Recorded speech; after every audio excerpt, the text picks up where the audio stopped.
If you haven't heard about Anchor, it's the easiest way to make a podcast. Let me explain. With Anchor, there's creation tools that allow you to record and edit your podcast right from your phone or your computer. Anchor will literally distribute your podcast for you, so it can be heard on Spotify, Apple Podcasts, and many, many more. You can also make money from your podcast with no minimum listenership. It's everything that you need to make a podcast in one place. And the best thing about Anchor is, it's all free. So download the free Anchor app or go to anchor.fm to get started today.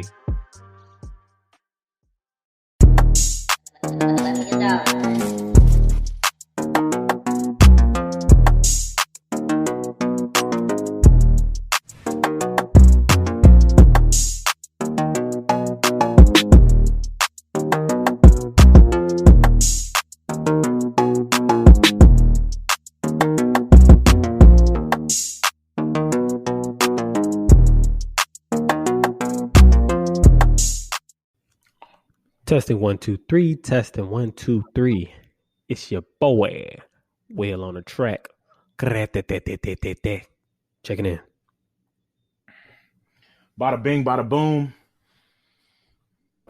New episode coming to you soon. JordyGeee. And Matthew Craig is here, and he's here to stay. Hey, you are now tuned in to the I'ma Let You Finish podcast, a collection of 3 blessed, black, and highly favored young men discussing savory topics, the word on the street, and some social dialogue. Yeah. Yeah. Houston Hottie. That boy. Houston Hottie. Yeah. Yeah. I'm dead. On everything, boy. Shout out to all the Houston Hotties, dog. H-Town, that's my city. I love you. Houston got so many good looking females, bro. Like I'd be scared to live in big cities like that, like Houston and Dallas, because I'm just like, I'm gonna go crazy. What if you would you still go crazy if you had a girlfriend, or would you chill? No. I'm a hopeless romantic. So like, if I got a lady, bro, I don't see nobody else. I'm blind. I'm Ray Charles the Bull. Yeah, literally. Yeah, man, that's how it is. That's how I am, bro. Like you being I for real, go hard. dude? No, I'm being for real, bro. I go hard. Like I go hard in relationships, bro. Like I don't. Like you could be bad as hell. I don't know what. You could be Chloe, Halle, whatever you want to be. I got a girl at home. All right, you okay looking? I got a girl at home. No, you know what? I seen something earlier today. Actually, I watched when I was at work. It was a video of dude was like, men should not chase women. What y'all think about that? That sounds stupid to me. What you mean by that? So he was saying like women a lot of times be like a man who finds a wife finds a good thing. So men should be the hunters and man should go out and get women and yada, yada, yada. But he was saying like that he believes that too, but you should never get to the point where you're chasing her and she's like not showing much interest back, but you still pursuing her. And he brought up an example. He was like, a lot of y'all may be like, well, what about the dudes that pursued the girl for years and they finally ended up getting together? He was like, she pretty much looked around and was just like, I got to settle with this dude. He all I got left, so let me just get with him. But he was just saying guys shouldn't chase women like that. Like if she not showing like interest and stuff back, like just let it ride, like move on. But don't keep pursuing her if she's not trying to, you know what I'm saying, be with, like showing no interest to be with you. Man, no ma'am, no ham, no turkey. I'm not chasing after no girl for no year straight. Come on, man. Like we gotta read the room, man. Like, come on, like you have some dignity. Hey, dude. Come on, man. I don't care. I chased somebody for a couple years and I finally got him. Damn, your feet tired? Your feet hard now, huh? You got hard feet. Dude, no cap. Hard feet. My first got tired from running from him, so she just stopped and be like, "I'm go ahead and be with you, Jody." Hard. Nah, but what it was, this is my first corner. That's what it was. This is my very first girlfriend, and I was a freshman. You had A day and B day. Man, on my B day, my first class was like a science class. I walked in, bro, and I was just like, bro, like I was like, hey, yeah, you could, hey, yeah. I wasn't even doing that, you know what I'm saying? Like, I wasn't even doing that back then, but I was like, yeah, I'm interested. Man, I think she had a boyfriend at the time. And now her boyfriend is like my close homeboy. So, yeah. Dang, that's a crazy story. Crazy. Are you still together? I used to be. No. No. No. I would be like, this is going to be awkward. No. That would be wild. That would be I remember it's so funny because I'm not bold at all. Like now, I'm not bold, but bro, in middle school, I was the most bold little dude ever, bro. There was this one girl, I remember her name was Kelsey, man. And I would I would watch movies and movies on how to do like romantic stuff, like put like notes in a locker, bro. Like I remember I on MySpace, her favorite artist was Chris Brown at the time. She had like the whole Chris Brown thing. Like every girl like in middle school, she just was in love with Chris Brown. I bought the damn CD. I burned that hoe and I gave it to her. I was like, I know you like Chris Brown. Here you go. She kind of looked at me and was like, what the hell am I supposed to do with this? Like, I don't know if she had it already. I just was trying to be nice. I came on a little strong, I ain't gonna lie. But I did get a hug. I did get a hug at the winter formal, 8th grade. It was like the last day of school. And she wrote in my yearbook that she was gonna miss me. So that was a win. That was a L. Total L, big L, fattest L you can ever have. I'm glad it you was know. Bad. I thought it was bad, bro. I was teetering the line of stalking, I guess, in a way. Like, but you're a kid though. You don't know. Like I was just persistent. Like I would like. She was like, no, thank you, or whatever. Like to like get with her. I was like, man, let me love you. So listen. So she said she took the CD, right? And she didn't really show no kind of like love after that. Well, no, it didn't stop there. Like I would give her like movie tickets and stuff like that. Like I'd be like, hey, like this is I would print up like movie tickets and be like, this is for one like free movie with me, Stupid.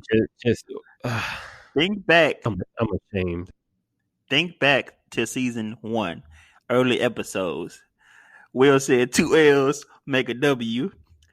His L kept becoming another L and another L. I'm gonna tell you. I'm gonna tell you what I have upgraded that. 2 L's make a box. 2 L's make a rectangle, and you're stuck in that L. You're just stuck. Hey, dude. I'm glad you're stuck. You ain't going nowhere. I'm glad you matured. I'm glad 2 L's make a rectangle. You learned at a young age 2 L's and not make a W, but you still stuck with that philosophy in your 20s. It was funny. It was a funny thing to say. Of course, I don't believe that. Sometimes 2 L's, bro. Sometimes 2 L's do make a W. Because honestly, like Jordan, how many L's made a W in your situation? Oh, what you mean in my situation? You said that you chased somebody for how long? Did it? Hey, nah, look, as many L's as I took, it couldn't make a shape or nothing. It was like just writing L's all over the paper. It didn't make nothing though. But like the alphabet. So none of your L's have ever turned into a W. I don't think so. Cause like even if an L turns into a W, I still took an L in the end. You know what I'm saying? Like, do that make sense or no? Yeah, I mean it does, but I don't think that. I think that invalidates like the L. Like it doesn't mean that like, oh, I took an L, so like I still took an L at the end of the day. If it was followed by a W, I think that's a good thing. If you took an L, a lot of us got to take an L before we take a W. No, I said it first. A lot of us got to take an L before we take a W. Hey, nigga, somebody else said that before you. He said it like he invented it. Oh, everything. He finna copyright that John. Everyone go copyright. They be like, sir, this has been copyrighted since 1942.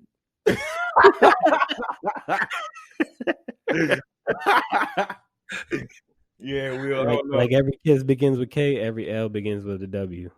A W, every W begins with an L. All right, let's get into the Nah, topics. theirs makes sense.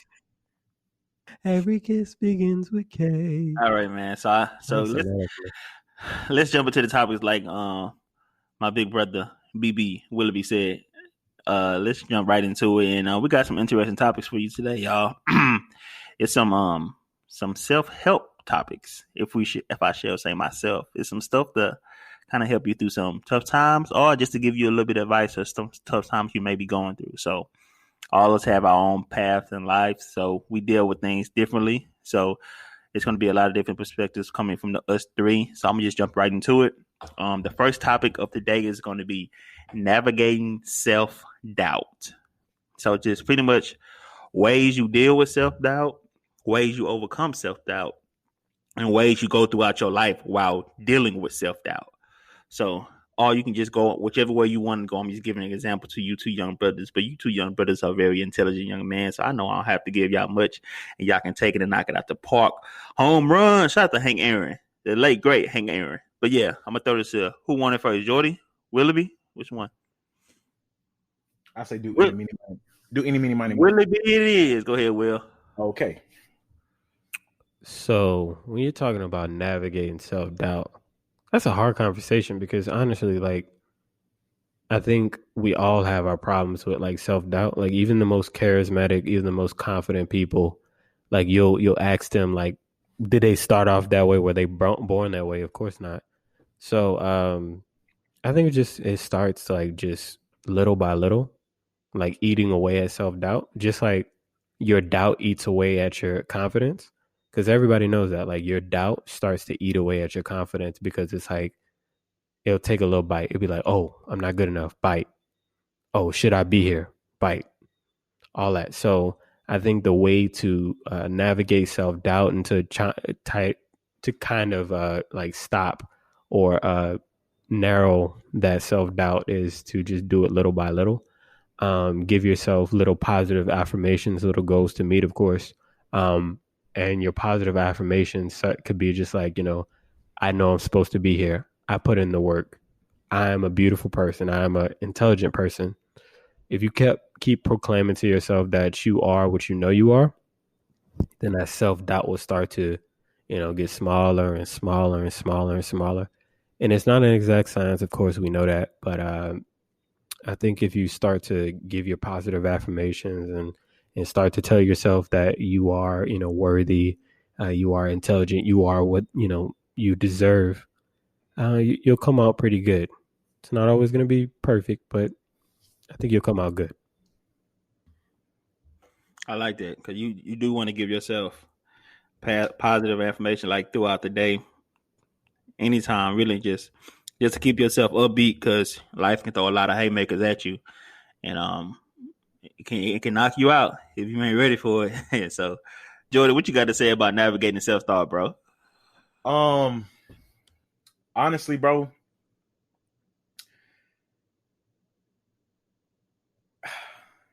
I feel like you're gonna have those. It's self-doubt, right? Like everybody. Yeah, my bad. You're right. Self doubt. Okay, that wasn't me trying to check you. I was literally asking to make sure. You were right though. So yeah, For sure. Like everybody's gonna doubt themselves at some point in their lives, and I mean, personally, like one of my pro fights. Shout out to TJ, Big Tej. You know what I'm saying? All love to you, bro. I got a tip from him. From somebody that told him. He told me. He shared the news. And he puts self affirmations on his mirror. And is that a thing? Did I say that right? Yes, you did. A lot of people actually do that. I'm saying self affirmations though. Positive affirmations, self affirmation. I guess. I mean, all right, whatever. I'm gonna run with it because I'm that dude. Anyway, posting self affirmations on a mirror, and so I took that tip and started applying it to my own life. So as far as like doubt goes, I feel like you're gonna have it, but it's kind of just one of those things where you just got to put your big boy pants on, honestly, and like continuously let yourself know that you're worth it. Like some of the most successful people in life deal with like self-doubt or like depression or, just different problems in their own lives. And I feel like if they can get past it and continue to be successful, then you can too. Like you just have to, again, like continuously remind yourself, like, I'm beautiful. I'm smart.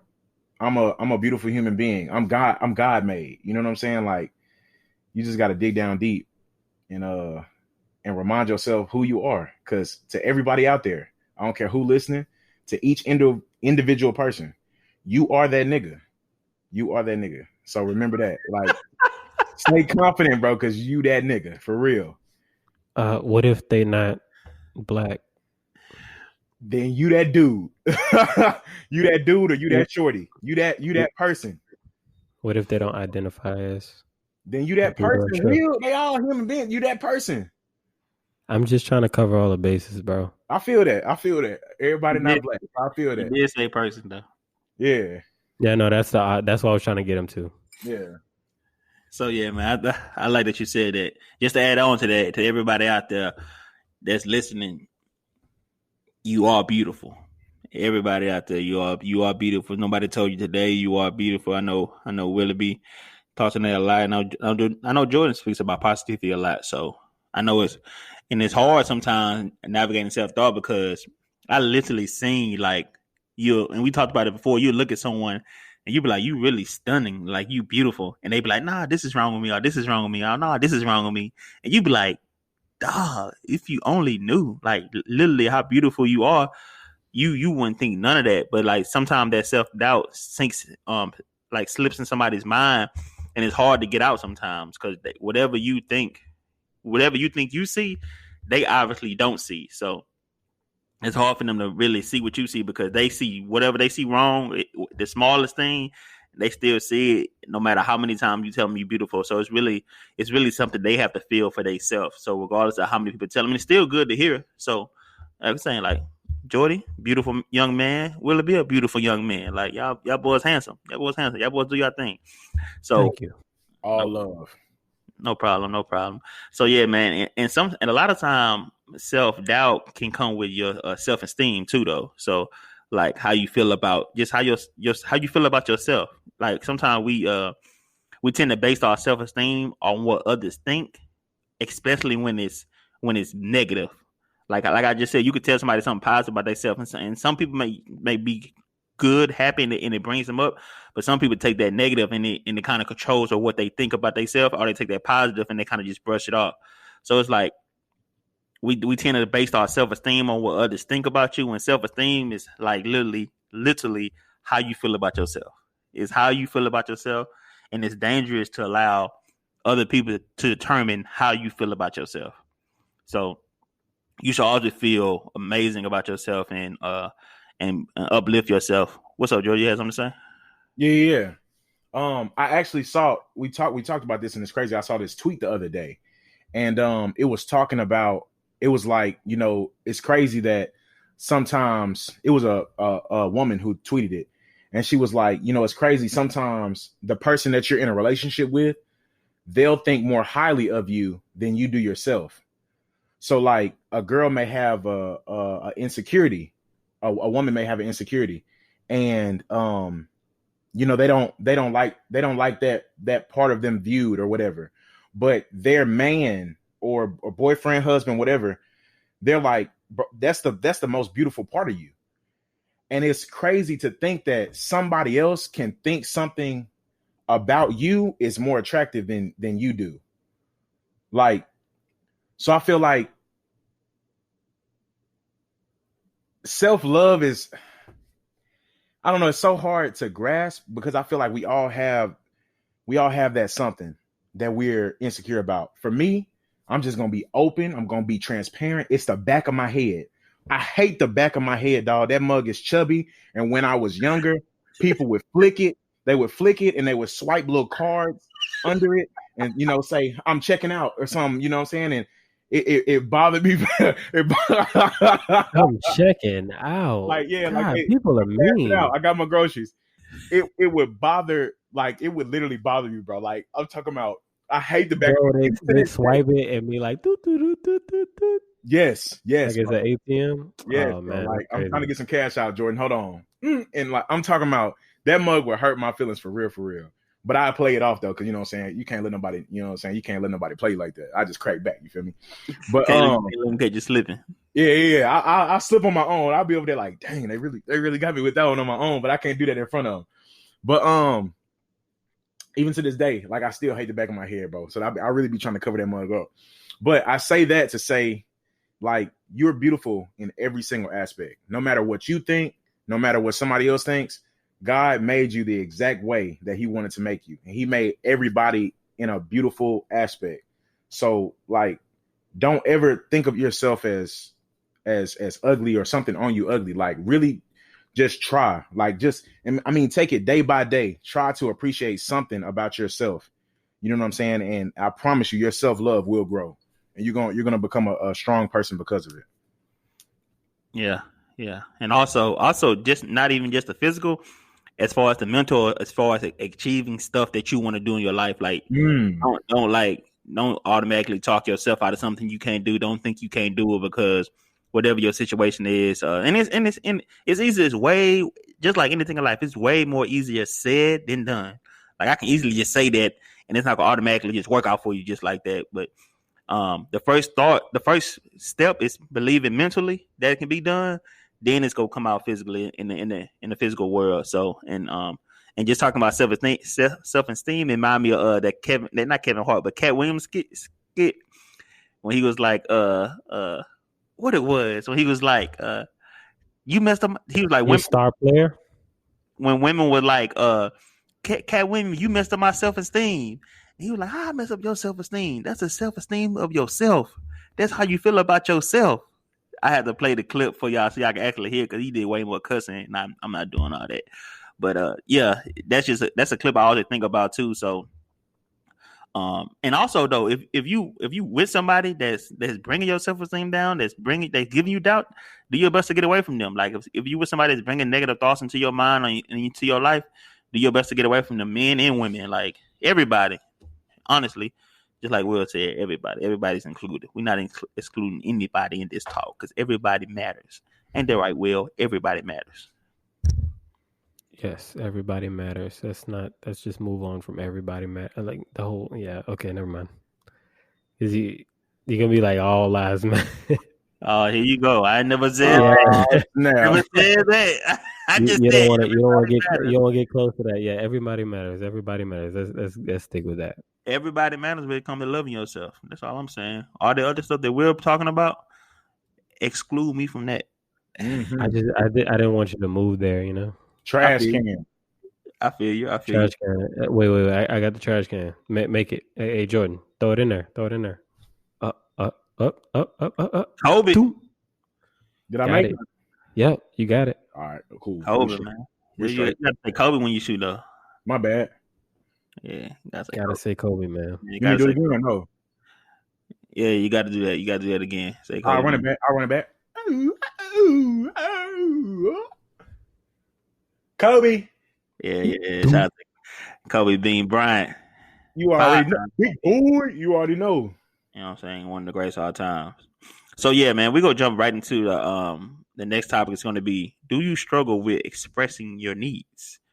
So this could be an interesting one because it doesn't just apply to relationships, like as far as boyfriend girlfriend type relationship, or boyfriend type relationship, or girlfriend, whatever the relationship. It doesn't always apply just to those type of relationships. It could be a friendship. It could be a partnership. It could be a work relationship, like you and your boss. So you have a hard time expressing your needs to your employer, like just overall in life. Do you believe you have a hard time expressing your needs, JordyGeee? When you say needs, what I need as a man, anything anything, bro. So if you want to take it that way, you can. All right. So, personally, I would say no. I feel like I've grown to express what I want, what I expect, and what I need from my partner.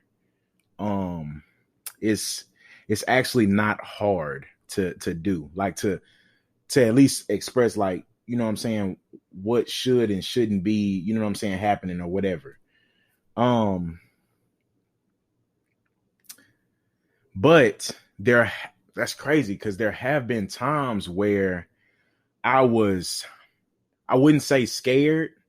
I would say like a step under scared, whatever that word would be. I would say that I was that word to express my emotions, because I was kind of like, I didn't know how the other person would feel. You know what I'm saying? Like about me saying, well, this is what I need. Um, it could be like after an argument, or it could be just us sitting up chilling. Like, you know what I'm saying? I might have something on my mind, but I don't exactly want to tell you because I don't know how you're going to feel about it. And also, after I say it and after we talk about it, how is it going to affect you? You know what I'm saying? After that, if that makes sense. So, yeah, but I feel like now though, I don't have a problem expressing my needs. I'm gonna tell you, you know what I'm saying, what I want, what I expect, what I need, all that, and boom, we're gonna rock it from there. What about you, Will? I'm gonna take this from like a holistic, I guess, approach, like talking about in every relationship, whether it be family, whether it be friends, whether it be, a romantic relationship, work, whatever it is. I've always been a giver, and being a giver is very exhausting.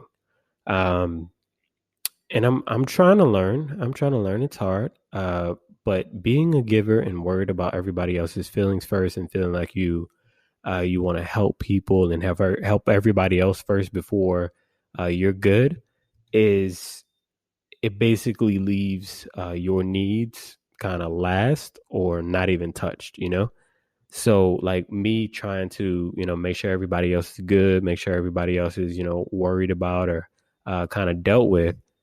Um, I kind of put my needs on the back burner, So, and even sometimes like I don't recommend that, because in a lot of ways, um, you can get frustrated and not realize that, you just need your needs met, and it's not.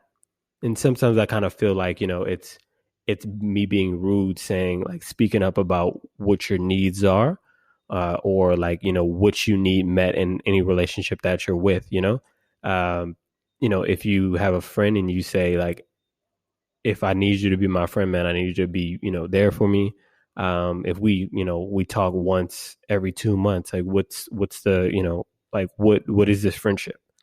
So it's saying, what you need. It's meaning what you say and saying what you mean. And, all of the people out there that are like me, that are like-minded, that, like to give, that are really nice people, don't want to like, make people mad. It's okay to tell people what you need in any relationship. If you're a parent, and you want to talk to your respective child, and you say, um, you need something from them, or or other way around. Let's say the other way around. You're a child, and you may need something from your parent. You may need them to listen to you. You say you need love, you need something else, like that is totally okay. Like in a romantic relationship, I think it's even more important, because people can't read your mind, and I think it's important to know that people are not going to be able to read your mind. People are not going to be able to get inside your psyche, be able to get inside like your thought process to know what you need in order to be a functioning human being in whatever relationship you're in.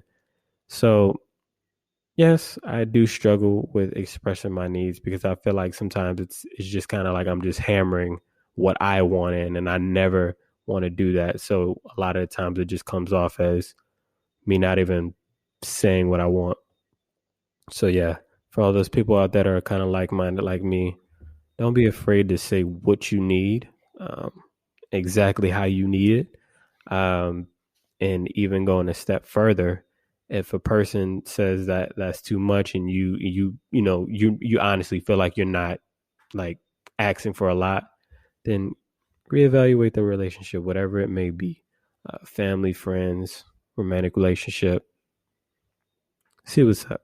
Just make sure you communicate first. Will, one thing I got to say about what you just said is, what's the first word that you said? Holistically. I like that word. You say it a lot. I like that word. It's taking a holistic pro. You're looking at the whole picture, the big picture, everything. So you study the dictionary? I used to read the dictionary when I was a kid. I thought that would make me smarter, and in a lot of ways, it did. Okay, that's why I call you Webster Will. Okay, point closed. Okay, Malcolm X, Webster Will in the building. What you talking about, man? Sir. Man, they better stop playing with my boy. Holistically, people didn't think it was so cool back in the day. Oh no, kids are mean. You got to. Oh no, that was definitely not the. It was mean. Probably the worst thing I could have did at the time. But kids are mean, boy. Like around that 5th grade, going into like 6th grade, 7th grade phase. Woo, boy.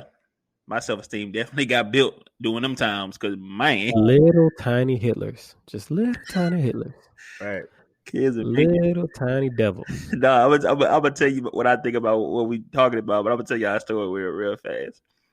So let me tell you how kids are mean, dog. So kids don't understand that, like, if you don't have something, it's not you. It's just your parents can't provide that for you, or your parents not be able to give you what you may need at that time. They're giving you what you needed just to get by. So like, are they just busy at the time? They can't do stuff for you at the time. Like I couldn't. My mom used to always take me to get a haircut, but she got real busy at one point where she couldn't take me to get a haircut. So I had went like a month and a half without having a haircut. So my hair was all over my head.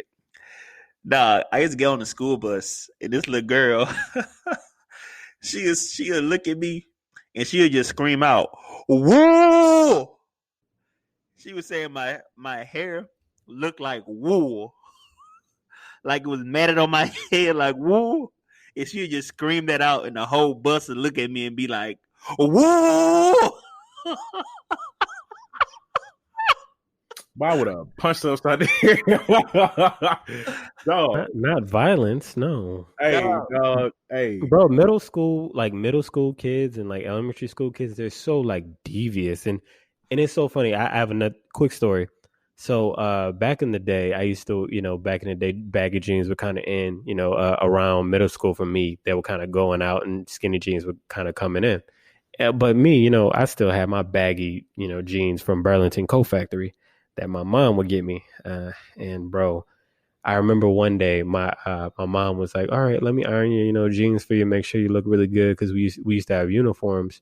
So we had a free dress day. Never forget. I wanted to be fresh as hell, and the feds was gonna be watching. So my mom said, "Okay, I won't iron them, because I don't want to mess up your jeans. I'll take them to the dry cleaner." Tell me why these people at the dry cleaner put the everlasting crease in my jeans. They put a crease in my jeans, and I remember I came to school and everybody laughed. A dude made a motion. He was basically saying like I could cut through iron with my jeans, bro. And it was another dude. I never forget. That's why I said this is so devious, bro. One of the guys was like, "Hey yo, y'all don't mess with him." And I was like, "Oh, this dude is coming to save me. Y'all don't mess with him, because he's gonna cut your head off with them jeans." And everybody started dying, and I started dying in the inside. So if you got kids in middle school, watch after them, bro. Middle school kids are terrible, bro. Like, they are. They're terrible. At one point, you gotta stand up for yourself, because that's what I did. That girl kept saying wool, and I got self-esteem was down, had self-doubt.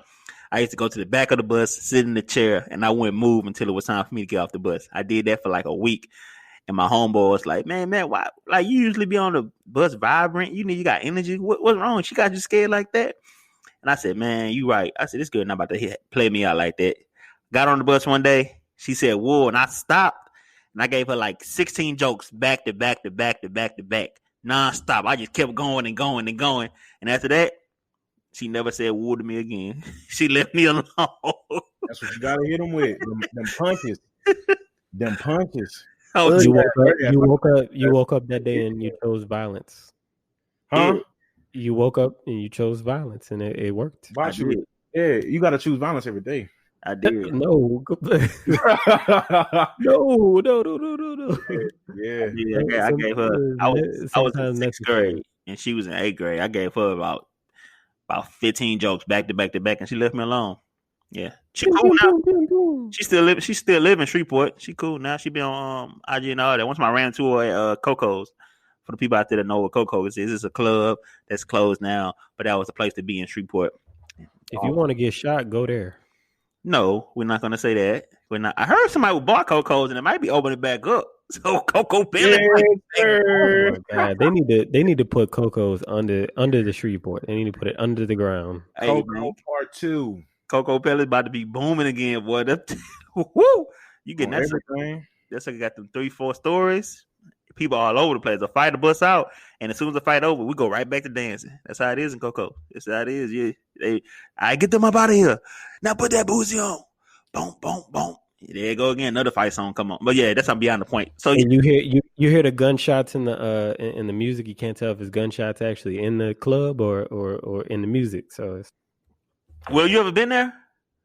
I'm just asking. I've been outside of it. Actually, when I was in college, I think they were open for a little while, and somebody was like, "Y'all want to go in?" I was like, "Ooh." Okay. And we saw the price at the door, and we were like, "No." And and some people told me about it as well, like as the place to get shot.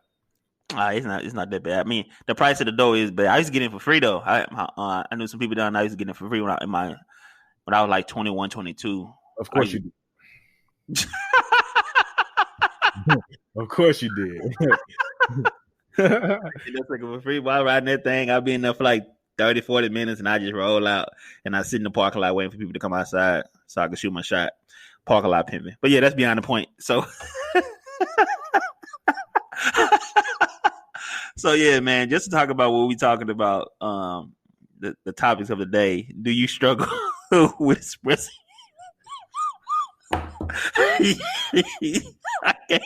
I can't.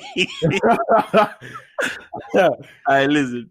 Do you struggle with expressing your needs? So, Jordan said something very interesting to me, to us, that really caught my attention when he talked about as far as being in a relationship, one-on-one relationship, not no swinger type thing, not no group type thing, just you and your open relationships. Yeah, we're not Will and Jaden this thing up. We're not doing that. It's you and your partner. So he said, correct me if I'm wrong, Jordan, but you just said sometimes when you say it, you don't want them to take it like the wrong way, pretty much. Like take it as a negative towards them when you just expressing your needs, correct? Mm-hmm. So yeah, that's one thing I struggle with myself. Like not saying I'm dealing with that now because I don't want nobody to be like, oh man, got relationship problems. Nah, we're not going there, shawty. Even if I did, I'm not bringing it to y'all. I'm gonna bring it off. I'm gonna bring it off. But do you? Hey, as far as everybody knows, at all times, my relationship is 100% perfect at all times, no matter what's going on. But tell me this. Tell me this. How y'all doing? 100% perfect. Everything is over here swell. It's going beautiful. That's not what you told me the other day, bro. Now playing. I would say, boy, you better stop.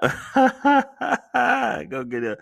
Come on, man. But yeah, that's just something that I want to touch on too about what Jordan said, because it that's true though. Like in relationships in my past, like people, you express what you need to your partner, and they take that as a negative towards them, when it actually you just speaking on what you want to make this relationship work. And sometimes people struggle with that though. Like like they take it as you talking down on them. When it's like, no, I just would like this. Are you saying I ain't doing it? Are you saying I ain't doing this good enough? Or you don't like the way I'm doing this? And it's like, nah, I'm trying to build this relationship, and I'm telling you, in order for this relationship to grow, I would like this. Like, if you got anything that you feel like you want to, I should fix, then I can work on that too. But don't make it turn into like a big deflecting thing. Like, well, you don't do this then, and you don't do this, and you don't do this, and it's like, where we going? Like, we're not going nowhere. We just turn into a chapter meeting. We just all deflecting in here. Like, what we doing? Like, chill out. Sundays were the best. Sundays are for the boys. You go to church, then you go to the chapter meeting. Then you go to a UFC fight. Yeah.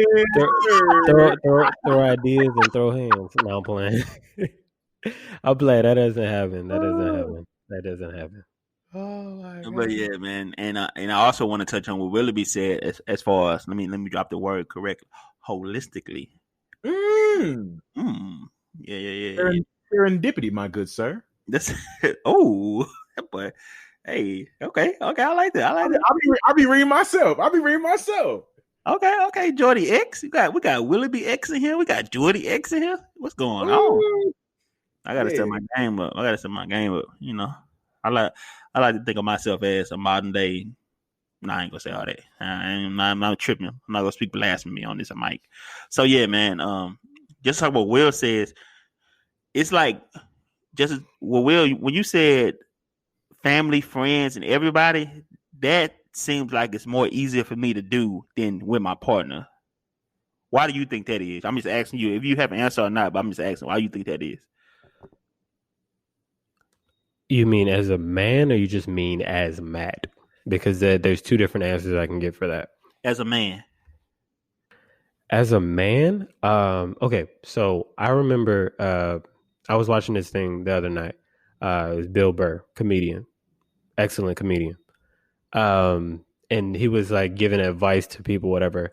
And this guy was like, I love my wife and everything. I was a girlfriend or something like that. He's like, I love my girlfriend, love my wife, but she snores.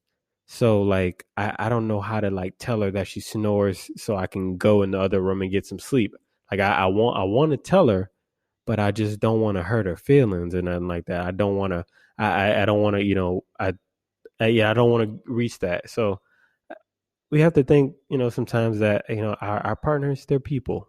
We can just talk to them, we sometimes think we're going to hurt their feelings if we point out, because honestly, I promise you, if Monty got a problem with you, she's not going to hesitate to tell you,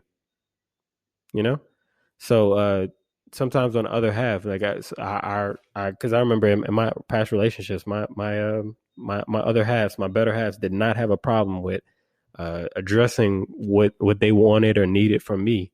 But I was always kind of like shaky. I was trying to reluctant to do that just because I didn't want to hurt anybody's feelings, or I didn't want it to come back on me. I would never do that to anybody else, but I just was afraid that my needs and what I needed would come back on me like in another time. So I mean that's the answer I can give, because sometimes we're yeah. Go ahead. Yeah, because sometimes we're afraid to like either disappoint the person or try to put too much on them, because we don't know how they're going to receive our needs, because we don't know if it's like outlandish or something regular. You just never know. I like that answer, and I completely agree with that answer. Will, see, for the people out there that don't know, Will doesn't talk about it a lot, but he's actually a psychology major. He graduated with a psychology degree, correct, Will? 2 degrees. Are you a double major? Addiction studies and psychology. Oh, okay. I never knew that. What'd you say, Jordan? I said I didn't know that either. It's crazy. I never knew that. That boy got 2 degrees. Man, hey, that boy got 2 degrees. He could dance. He could sing. You know what I'm saying? Barely. He's thankful. Barely. And he say stuff like holistic. And he say stuff like holistically. So, hey, that boy's a catch. He's a traveler too. He's overseas right now. He's a traveler. So, Ooh. Speak that talk for him, Will. Speak that talk. Shoot your shot. Why I mean, boy. Yeah, I know. Oh, yeah, boy. Yeah, boy. The total package. That boy, I'm gonna start calling Will TP. The total package, man. Ooh, yeah. Been all over the place. You know, speak a little Khmer, you know, Chami Sur, Okay. Kamsamida, you know. Do you cook? You cook, Will? Of course I cook. You know, I live by myself. My mom would not let me leave out of her house without learning a little something, you know. Of course, I had to put my own little flip on it as well. So, you know, I got that on top of what my mom taught me. So, you know, I throw down. I just made red beans. I made red beans last week because I was feeling a little homesick. Just to let y'all know, people in southern Louisiana can't cook though. So that's just I'm gonna put that out there. So like people that's like South Louisiana, they food. I'm gonna put it like this. I'm not gonna say they can't cook, but if you want something hot, spicy, and a whole lot of cayenne pepper in it, then that's you. But if you like your food regular with flavor in it and not just covered in spice, come up to the north and get you some good home cooked meal. That's all I'm gonna say to that. I'm not trying to start a war. I'm just saying them people down south can't cook. Real speaking, real. You got some more of that crack left? You know, I know you didn't smoke both of it, like most of it. You got some more of that crack left? Ain't no crack. This is me speaking. I'm saying, man, you smoking crack, bro. Everybody knows. Everybody, the people know. You know, we don't even have to say it. The people know. Whatever, man. I'm just letting y'all know. So everybody's out there listening. If you around the world, if you around the country, wherever you are, and you ever come to Louisiana, come to the northern part of Louisiana if you want some good home cooked food. If you go down south, that food will have you coughing and sneezing. So I'm gonna tell you this though. Go down south if you got any sinuses, because that food will clear you right up. That spices will clear you right up. It'll get all that out of you. You'll sneeze all that out. Yeah, man, because, you know, when all the travel channel and the food channel, they say, hey, come on down Louisiana. Come to Shreveport. Come to Shreveport for all the good food. I ain't never heard that in my life. For real? People have never said that. Boy, you a joke, boy. You a joke. Boy. Both of y'all a joke, bro. Hey, man. They say come to New Orleans, come to Lafayette, come to Baton. Well, people don't say Baton Rouge, but they say Lafayette. They say come to New Orleans. If you want a lot of cayenne pepper and Tony's, hey, you coughing. It gives the food the flavor, baby. It's the flavor, baby. Yeah, baby. We're not gonna start no war. We're not gonna start no war. I know we got a lot of people from the southern Louisiana that listen, and we love y'all. So if y'all ever want to have a cook off, just let me know, because I might be the best chef you know. I'm gonna leave it at that. I know Jordy about to say something negative. So, but I might be the best cook y'all all know. So, man, so this been an interesting talk so far. I feel like we might be helping a lot of people out. We've been joking a lot too, so this has been a pretty funny episode. But I feel like we've been giving a lot of advice. So let's just jump into this last one, because I feel like this one is one that a lot of people deal with, because out their daily lives, especially with the first two put together. And pretty much what that is working through triggers and criticism. Triggers and criticism. So I'll go ahead and do this one first, since both of y'all led the last two topics. We can even exchange. So I'll lead this one first. So working through criticism has also been something that was tough for me, because when somebody, like, I don't mind constructive criticism, but if I don't agree with it, I feel like I automatically go to, oh, you hating. You just hating. You not trying to help me. You hating on me. Like, you not trying to give me no advice. You just hating on me. And like, I really had to get past that to where I am now, I can take criticism. If I feel like, I would hope that any time somebody is trying to criticize something I do, as far as work, as far as my life, as far as anything, how I handle a situation, I would hope they do it from a place of sincerity. You know what I mean? You would hope that, at least. Like, not everybody does that, but you would hope if somebody trying to, hey, you should do this instead of this. They doing it from a place of sincere, out of love, and they actually trying to help you. And they're not doing it because they just hating. They actually doing it because, like, if I tell Jordan, hey, Jordan, I feel like the way you handle that ain't right, but you should do this, or hey, you should stop doing this, or hey, or with Jordan tell our line brother D not to wear certain pants or shoes. That's a trigger, boy. That's a trigger for D. That boy D turns up. That boy. Dog, the other day, he really drove me, bro. What He he said, do? he texted me. He texted me and he said, hey, bro, I want you to check something out real quick. Tell me if these clean. Why he sent me them same damn shoes? A picture of them same shoes he always be getting. From Jordans? Man, I laughed and I said, D, chill out. And he said, bro, I was just messing with you. I ordered them a couple days ago. And I literally I couldn't do nothing but laugh, bro. Cause like, son, you like, you know how dudes collect ones or like, you know what I'm saying? Like, different numbers of Jordans. Yeah. D collect whatever them is. Futures. That's them fusions. There's some fusions right there. D collect futures, bro. And that is hilarious to me, dog. Well, he got like different colors of them. So like he got like a pair of black ones, a pair of red ones. You probably seen him wear it before, but he got like silver ones. He got like different color of the same shoes. It's like he just like wearing them. And he put them suckers on, and he put them skinny legs on, and he throw like a little Ed Hardy shirt on. Can't tell that boy nothing.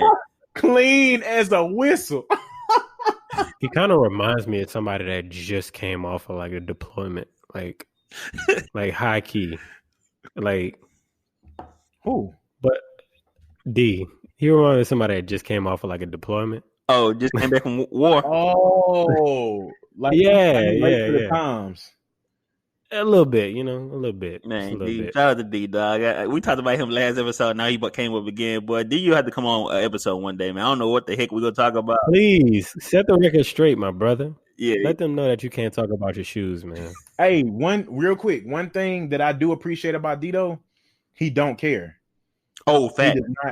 He doesn't like, I'm saying, like, it don't, I could fire him up for days, bro. Tell him his fit is whack, all that. D gonna still wear that fit, bro. He gonna wear it. He gonna wear it. It wearing matter. that fit. And truly, that is what fashion is about. I still say, bro, you can't dress, but as long as you are comfortable wearing what you wearing and you got confidence in that mug, hey, do your diddy bob. Do your diddy bob. More proud to you. So just to jump back, I know we talked about D, but just to jump back to the topic, I'm gonna throw it to one of y'all. Triggers is what I want to talk about too a lot, because one thing I just want to say, and our line brother, honestly, another one, Trent, he kind of talked about a lot. Identifying your triggers is the first step in dealing with your triggers. So realizing what's triggering you, and then and working on that is the first step. It's like can't think of an example right now. I'm gone blank. But still, like identifying your triggers, then working towards that is the best way of dealing with it. So like if I have an issue with Jordan, the way he says something, and every time he brings it up, I just snap and it kind of upsets me. I have to see what's making me get upset about him saying that. Then from that point on, I'm gonna work on not allowing him to have that much control over my emotions and my feelings and stuff. So that's just something that as far as dealing with triggers as well. So my main thing is identifying what it is, then working on getting it fixed, and not even getting it fixed, just dealing with it, because it's not really nothing that you fixing. It's just learning to deal with it and living a better life. Like, I know I'm a sports fan, I bring this up all the time, but like one of my triggers used to be just people talking sports or talking bad about my teams, and like I told my girl once, I said I literally want to get to the point where I have no emotional attachment to none of the teams I cheer about. I don't want to feel like if they lose, I'm gonna be like cool. If they win, I'm gonna be happy, but I'm not gonna be overly happy. And now I'm at that point. So when people come to me talking bad about my Houston teams, I just be like, yeah, them niggas suck. They horrible. They trash. You right. And usually before I'd be like, but now I'm like, it's whatever. Like I wanted to detach from that and stop letting that have such a control over my feelings and my emotions and how I react to this stuff. So that's just one thing I want to say. Just identifying what those triggers are, then working on living a better life with those. So I'm gonna throw this to one of y'all. Any, mini, mighty, mo, catch a tiger by a toe. If he die, let him go. Any, mini, mighty, mo. Will, it's to you. Now, I actually wanted to kind of I guess, piggyback off of what you were saying, because I too have kind of like a goal, because I don't think I'm a triggered person, but I think people know that I have like little buttons sometimes. I know they know how to press those buttons sometimes, maybe whether it's on purpose or not. But I want to really focus on being more stoic. So for y'all don't know what like stoic is. So stoic is like kind of being like super calm and kind of being like without emotion or kind of without kind of like you accept what's happening. It's not saying that you have to go throughout your life without having emotion, but like respond. You a lot of the times you can't control the things that happen to you, but you can control your response to a lot of things. So basically, to not be, I guess, triggered in a lot of situations, or to take my criticism, from whoever or whatever.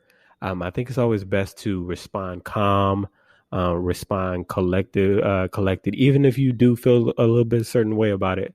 I think it's always going to work in your favor, and I'm trying to, integrate this into my life. It's going to work in your favor if you're just a little bit more stoic about things, and you kind of treat it as, well, I know this has a possibility of happening, and try to just kind of be calm about it, not put all of your emotions into a response, or put all of your emotions into something, because I know most things that trigger people, or most things that when people have a criticism, sometimes it's a miscommunication and you don't exactly understand what the person is saying, or y'all just kind of like just got a little jumbled up, like it got lost in translation. So most definitely, I'm trying to be like Matt. We both trying to work through our response to things, and basically kind of how we feel about criticism and triggers, and our response to both of those. Just kind of be more calm, more mellowed out, and then if it's needed to escalate it in a certain way, then you do it as such, right? But you don't feel bad because you escalated it and then you got calm. You got calm and you escalated it as it was needed. I like that description. It's very stoic. Yeah, gotta tweak it as you need it. I feel that. Yeah, you got to tweak it as you got to open the valve and close the valve as you need to. Let a certain amount of emotion in, let a certain amount of emotion out. I mess with that, bro. My take. Oh no, somebody asked me what my take is. You say you want us to ask you, bro? Yeah, I got you, bro. So yeah, man, I was around the corner, talking to my homeboy, and we was just chilling. Oh, hold on, Jordan. What you think about this topic we're talking about, man? Like, what are ways that you deal with triggers and criticism, bro? well, Matt, I'm so glad that you thought enough to ask me. Yeah, like how do you work through these, brother? Go ahead. The thing that I would like to talk about the most are triggers, and I kind of hate the word trigger, just like I hate the word toxic.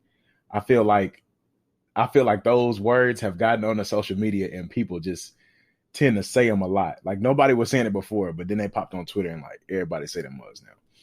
But triggers definitely,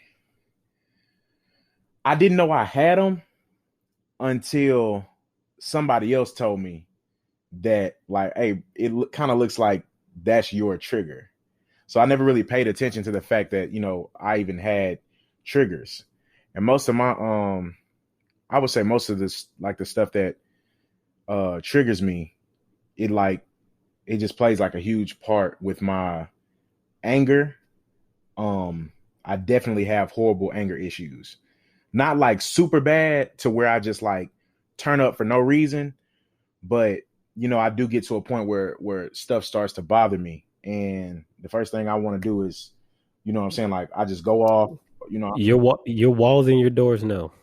They know. Hey, fool. They know your anger issues. Hey, dude. Yeah, they get it. They get it first. Yeah, facts. I didn't. Yeah, my car know. My door in Frog Pond, that mug know. The wall in Frog Pond know. But like I've learned over time that you really can't let negativity control your emotions. Because I feel like once you do that, you're weak. Like you can't call yourself, emotionally strong if you're constantly letting your triggers get to you to where you're not even really yourself anymore. So personally, I just had to learn, like, again, what about the situation, like what truly about the situation really made me angry. Maybe the way, somebody was talking to me or how they came at you or whatever. And then I just had to take my time and like learn that, like, just breathe, bro. Like, just take a second and breathe. Before you do something crazy, just take a second and breathe. And if I feel like I need to turn up after I take a breath, then I feel like it's necessary. But before then, I've just learned to, like, take a breath, chill out, and see, is it like really worth it. And something that I heard, I don't know where I heard it from, but I think it was Nugget. Shout out to Nug. That boy done gave me plenty good advice. He said, don't crap. I'm over here saying the boy done taught me something and I can't remember what he said. Oh yeah, shout out to Big Nug, man. Big Nug, man. Shout out to Big Nug.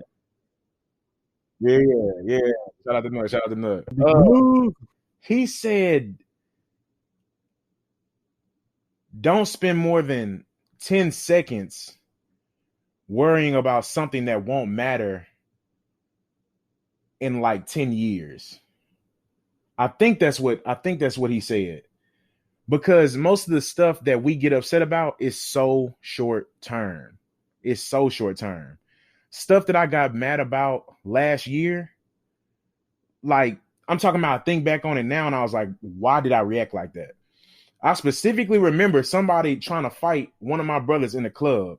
And I came back to Frog Pond trying to rip dude's head off. And I think back on that situation.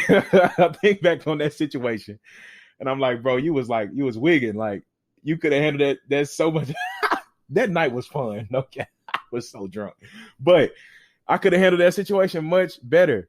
So yeah, if it's short term, bro, like, don't do something crazy over like some short term stuff.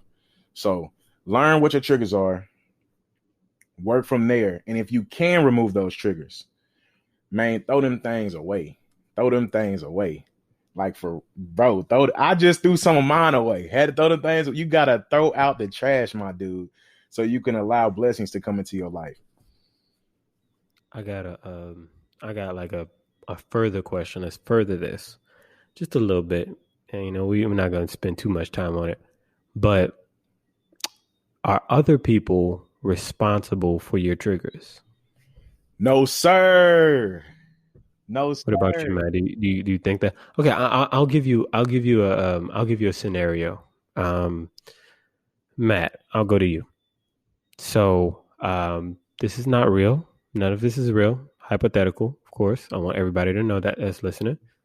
So let's say Monty was in a past relationship and she had a young man that she was dating that loved to go to strip clubs, and he would commit lots of acts of infidelity at strip clubs, right?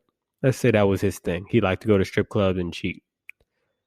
So now you're going to a strip club and you know about her trigger for strip clubs or whatever, but you don't know if it's that big, whatever. She says, I don't like strip clubs because of my past due. And you like, no, I want to go to a strip club. Like, because, I want to go with my friends, whatever. Are you responsible? Because y'all trust is together. Y'all trust is good. I mean, it's good. It's about as good as it can get. Are you responsible, therefore, for her trigger of the strip club? Because y'all are together. Are you responsible for somebody's past insecurities? Do you not have to therefore halt your life or halt the things that you want to do because that is somebody else's trigger? I don't believe so. I don't believe that you're responsible to change your life around to help. I mean, you want to do what's best to help your partner at the end of the day, regardless. So, but in doing that, that's helping them grow too, though. So I'm not gonna just not go completely because she doesn't like them, but we can like start growing through that and gain trust from me going. Not saying like I'm gonna just be in that thing like James Harden getting my jersey retired, but if I want to dibble and dabble in it, I feel like I should be able to go. And your past shouldn't restrain me because I'm a different guy and this is a different relationship. So your trust in me should be different unless I show you otherwise. Now, if I show you otherwise and prove you right, that's just gonna be a trigger that you double down on. You gonna be like, I'm never dating a dude that goes to a strip club off the dump. I'm gonna ask him on the first date. I'm gonna be like, so what you think about strip clubs? I think they cool. You know, I hit them up a little bit. Check, time to go. But nah, seriously though, I feel like it's something that you can work through. You know what I'm saying? So, but I don't feel like it's your responsibility. I don't feel like it's your responsibility to get her through that, but that is your partner, so you want to help them. You understand? So you want them to be comfortable. Yeah, you want them to be comfortable. So, but I don't feel like you just not going. It's not going to help them. That trigger still going to be there. And my main thing that I said is dealing with it. Gain that, like find a compromise. Try to gain her trust. Try to see what you can do to make it better. But adding on to it and doubling down on it to make her feel better, it's not going to help her. That's just really pushing it to the side. That's just really not getting it out the way. So that's what I got to say about it. Yep, you heard it from the horse's mouth. Your triggers, other people are not responsible for those, okay? One thing about humans and one thing about like just us as people in general, we are wired to see relationships between things or patterns because, you know, evolutionarily, patterns, they keep us alive, you know? You see something scary that may kill you, you say, once I see that thing again, I'm going to run because I know it could possibly kill me. And we even take that into further with triggers. You know, we something that triggers us is because we've had a bad association with it time and time again.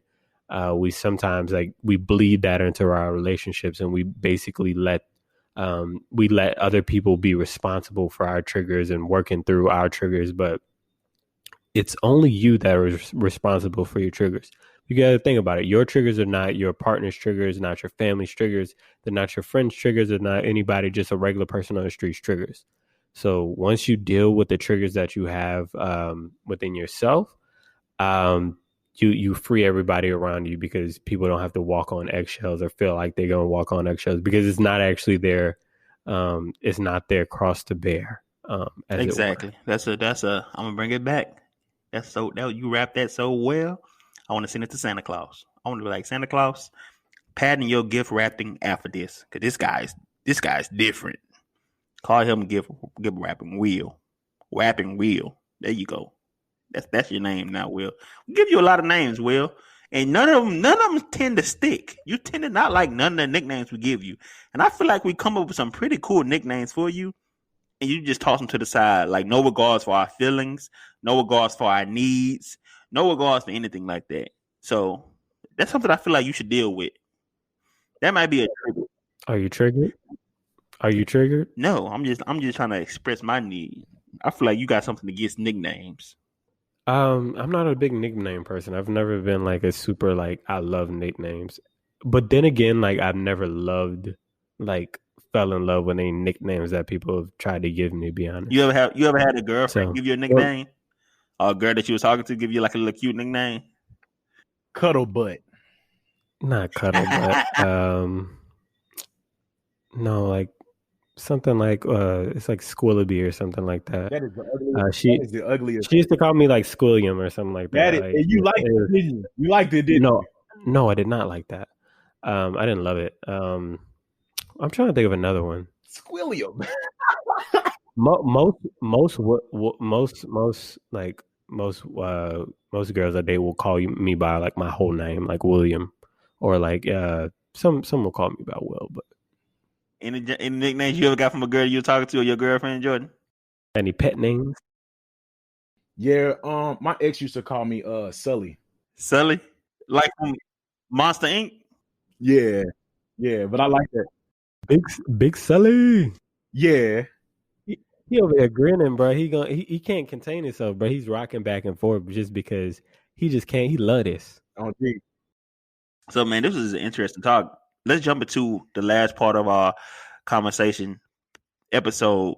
It's going to be segments. And we got an interesting segment for y'all today. And it's going to be a pretty cool one. It's going to be a new one.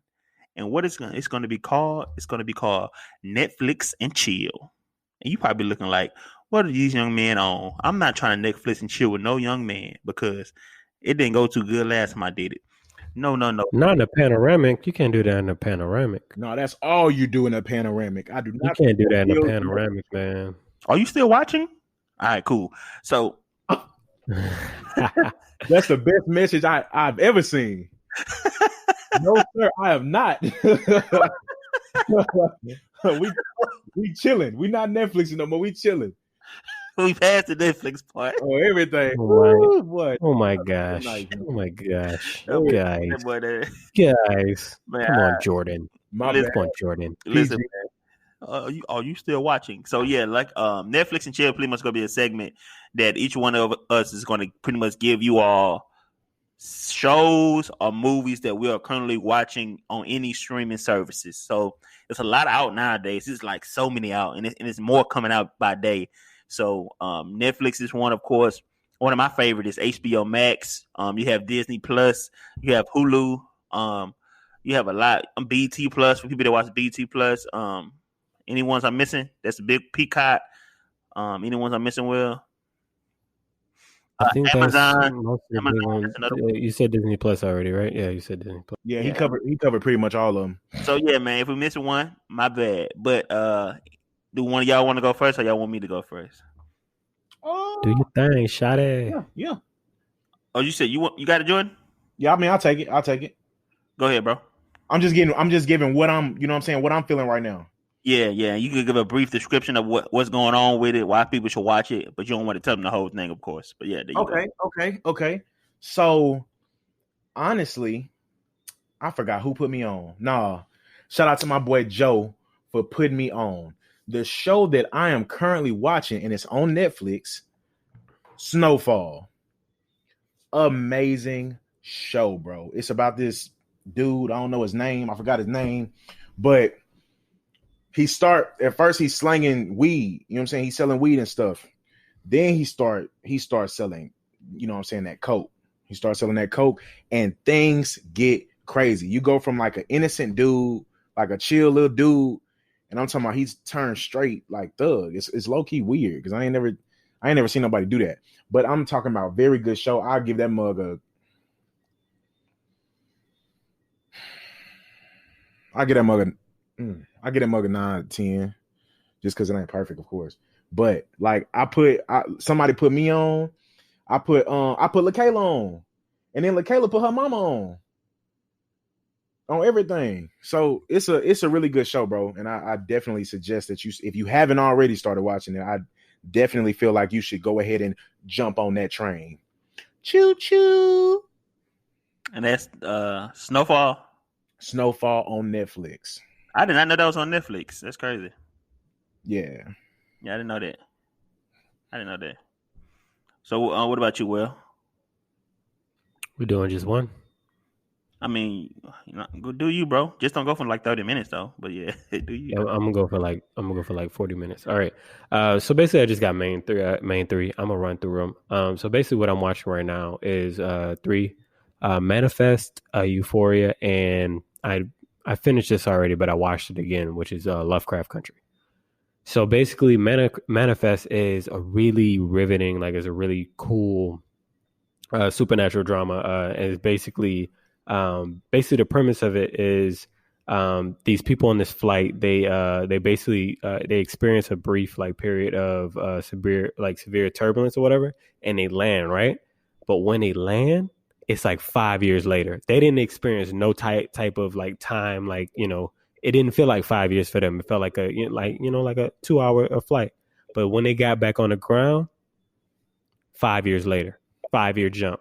So people already thinking they dead, you know, people thinking that, you know, everything over for them. But, you know, so basically there's a whole bunch of things that goes into that. You know, they go through a whole bunch of trials and tribulations. Basically, a family was split up because the son and the daughter, the son and the husband went on the flight that got delayed for 5 years, and the wife and the daughter didn't. So it was at a time, they thought he died. A whole bunch of things happened. Lovecraft Country. It's one of my favorite TV shows I've ever watched in my whole life. Basically, it has to deal with magic, supernatural things, monsters. And basically, it's set in the 50s. So a lot of things that kind of go on in the 50s, such as segregation and other things that Black people deal with, are like intertwined with magic and just wonder and stuff like that. And it even touches on some stuff today. Last is Euphoria. Euphoria is something I literally just watched today.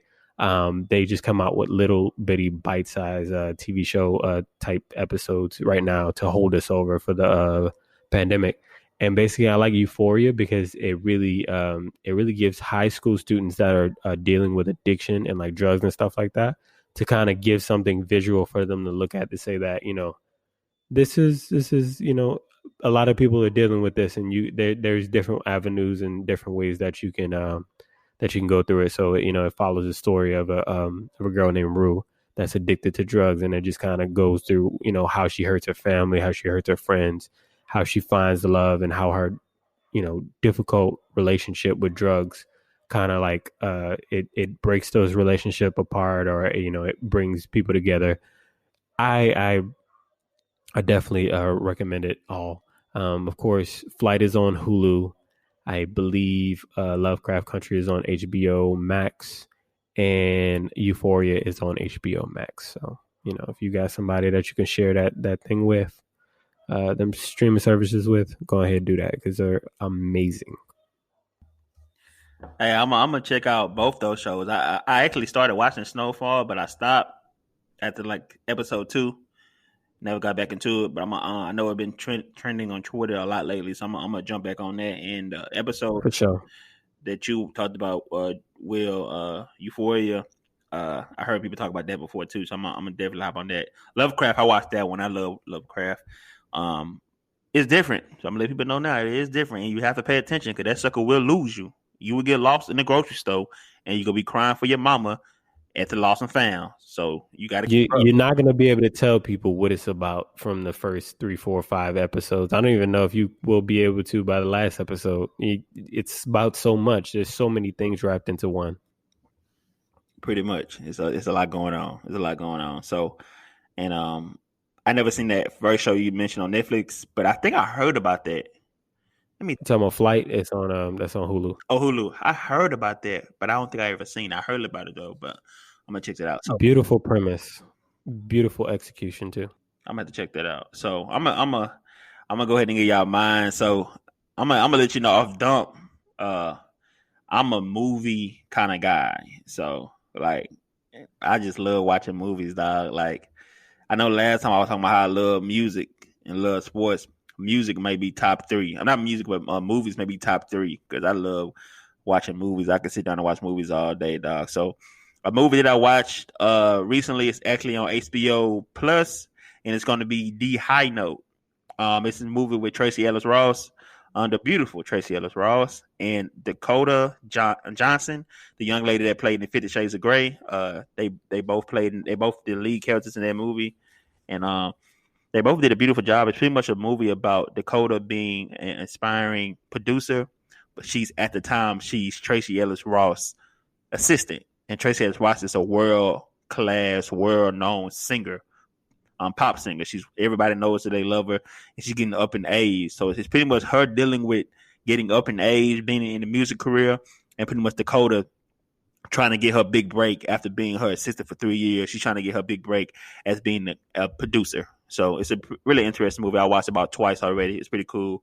So just to jump into a different streaming service, Disney Plus. I want to give you 2 things on Disney Plus. Mandalorian. That's my show, dog. Shout out to Baby Yoda. Yes. Yeah. Yes. Yeah. Yeah. Shout out to Baby Yoda, man. That's my boy, man. I bought mine a Baby Yoda doll for Christmas, dog. She loved that little dude, man. Shout out to Baby Yoda. So Mandalorian they have multiple seasons now. It's a TV series. You can watch it. And it's pretty good. I like it. It's pretty much you have to watch it because it just like any show, the storyline changes as the seasons go on. But it starts out as Mando. He's a Mandalorian, and he's a bounty hunter. And one of his bounties end up being Baby Yoda, and he pretty much goes throughout his life, risking his life trying to get Baby Yoda back to the people that he belonged to. And that's pretty much the series. And all the adventures that they go to get to him where he want to go. I'm gonna give you two. Like I said, I'm a movie guy. So I'm gonna give you two things on Disney Plus, and the second thing is gonna be Soul. It's really popular. A lot of people have been watching it lately, and you probably seen it already. But I just want to reinforce that it's an amazing movie. Jamie Foxx is the lead character, and it's pretty much about living your life, man. One thing that I got from it that stuck with me is that the purpose of your life is not finding what you're destined to do, but the purpose of your life is to live your life. So the guy, Jamie Foxx in the movie, he was like, my purpose in life is to be a piano, right? To play. I'm not play a piano, but just be a musician, right? He said that's my purpose. And the dude was pretty much like, no, your purpose in life is to live your life. Like he said, silly humans, y'all think y'all have purpose in life like that? No, it's not like that. So it's pretty much him going through that phase in his life, finding what the meaning of life is. So man, that's just the three I want to touch on, man, that I feel like everyone should take a look at and watch, man. And Netflix, just to give you one for Netflix, it's out the season. But Jingle Jangle, man, I love that movie, dog. That John was heat. That was a little Christmas movie. Joe, did you watch that, Joe? Nah, like you said something about it, and then somebody else said something negative about it, so I never watched it. Hey, tell that person that said something negative about it to mind their business. That's what they're going to do. They in grown folks' business, and when grown folks are talking, they need to sit on the sideline and watch as grown folks talk. No, I'm just joking. But listen, Jingle Jangle is crazy. It's a cool, neat movie, man. Forrest Whitaker is in the movie, man. It's pretty much about him being a toy maker, a world-class toy maker. His ideas were stolen from his Lord assistant. And it's pretty much going through the triggers, not the triggers, but the trials of his life, trying to get his life back in order. Because once the guy stole his ideas, he never was the same. And pretty much his granddaughter is trying to help him get back to the man that she know he can be. And that's an amazing, great man. So yeah, man, that's going to be pretty much the movies I recommend for you to watch. So I recommend that you actually watch them. Don't fall asleep on them. Don't do any other extra activities, because we support love. I'm gonna let you finish podcast. We support physical attraction. I'm just joking. We're about to have a fit. Go ahead, Will. What you got to say? We support love, but not while you're watching Netflix. Man, I'm playing. All that. Nah, I'm playing. Really, all these TV shows, all these movies are really good. So watch them all the way through. Really good. And honestly, if you have anything that you think we haven't watched, go ahead, send us that in the DMs, of course. Send us your picks for your TV shows and your movies.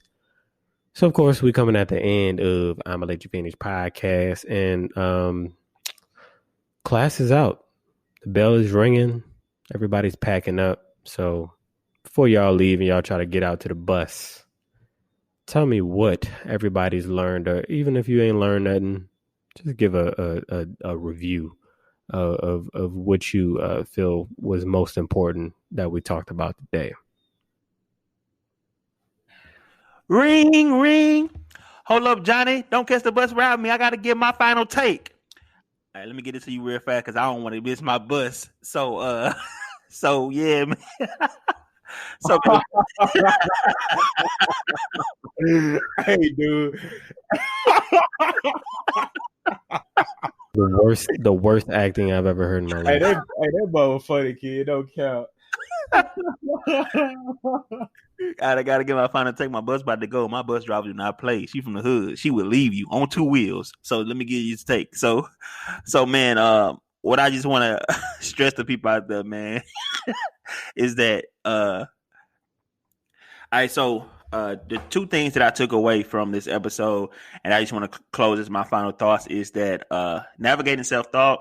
I just want to stress it again, that we tend to base our self-esteem off what other people think, and self-esteem is how you feel about yourself. So to allow other people to let you think how you feel about yourself is dangerous, and you shouldn't do that. And I know it's hard, especially dealing in the world we're in now, especially with social media. you post something, you want to get those likes, you want to get the interaction, you want people to tell you look good. And I just want to tell you, dog, regardless if they do or not, you beautiful, and regardless if they tell you smart or not, you are.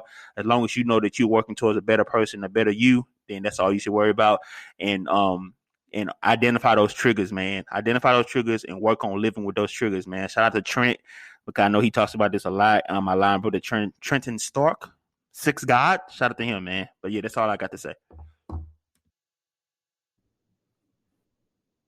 JordyGeee. Man, look, all I gotta say is I was trying to buy somebody free lunch, bro. I was trying to supply somebody with lunch, and nobody said nothing.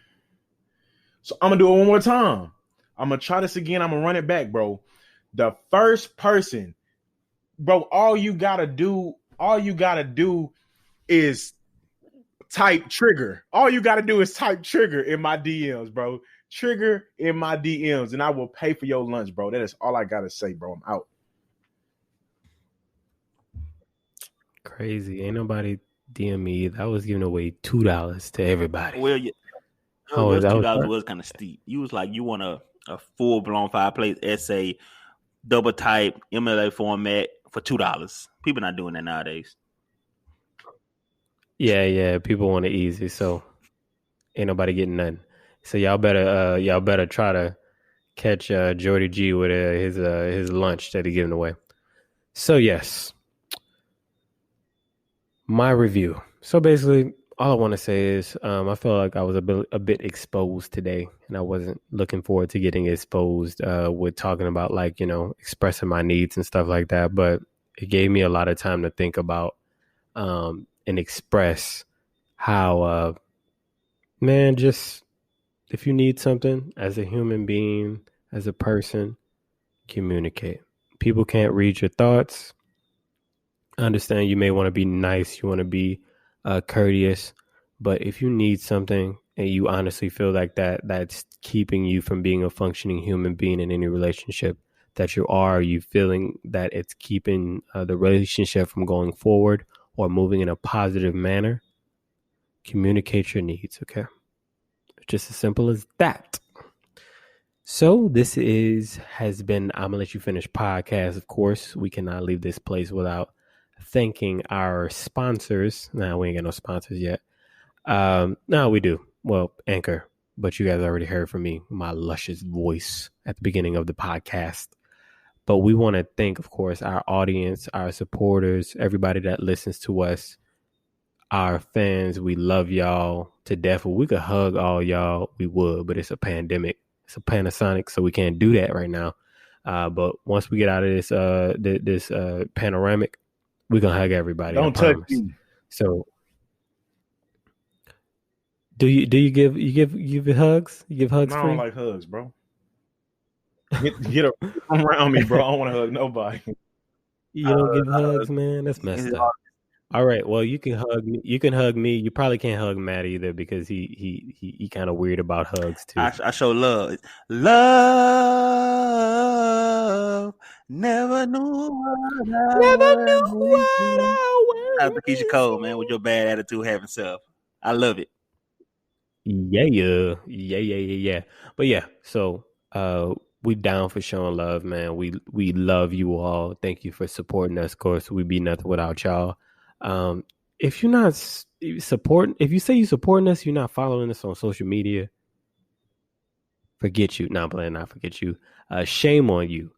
So if you want to do that, you say you want to support us and you want to like our stuff when we post it, and you want to have real-time updates for when we post our episodes, you could follow us on Instagram at I'ma Let You Finish Podcast and on Twitter at ILYF Podcast. We got a lot of commentary going on Twitter. You know, we're just talking about some of the things that we said in the episode, and a lot of people kind of getting in on the fun and all the action. So once again, that is I'ma Let You Finish Podcast on Instagram and ILYF Podcast on Twitter.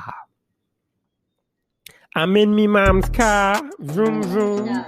Will checking out. Bloop, bloop. Bloop, bloop. I just dropped some off in the toilet. JordyGeee. I miss my bus, so I'm going to be in the office waiting for my mom to come pick me up. Shout out to y'all, though, man. I miss my bus for y'all. What I told you about missing that bus, boy? And we It's gonna be what I told you about missing that bus, boy. Wah, wah, wah, wah, wah.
Let me get down.